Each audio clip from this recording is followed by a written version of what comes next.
अवकाळी पावसामुळे द्राक्ष बागायतदार शेतकऱ्यांची चिंता वाढली आहे. शेतकऱ्यांच्या हातातोंडाशी आलेला घास हिरावणार असल्याचं चित्र आहे.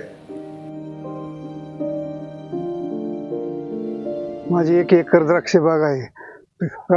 2 दिवस झालं वातावरणात बदल झाल्यामुळं रात्रीपासून पाऊस चालू झालाय. त्याच्यामुळं मण्यावर उलण्याचं प्रमाण जास्त झालंय. गळण्याची सुरुवात झाली. पाणी निघतंय गडातनं. त्याच्यामुळं औषध मारण्याशिवाय त्याला पर्यायच नाही. अगोदरच व्यापाऱ्यांकडून आणि कंपन्यांकडून द्राक्षाला बाजारभाव कमी प्रमाणात मिळत आहे. त्यात आता अवकाळीमुळे शेतकरी दुहेरी अडचणीत सापडलाय.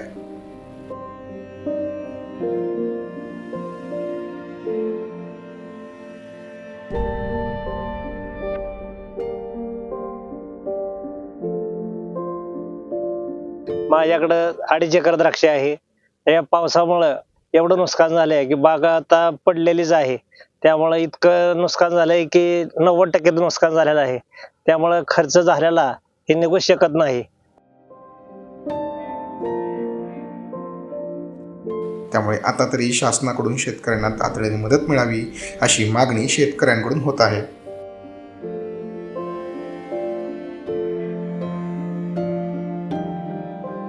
माझी द्राक्षे 4 ते 4.5 एकर आहे आणि माझा आता चालूचा खर्च 7 ते 8 लाख रुपये झालेला आहे.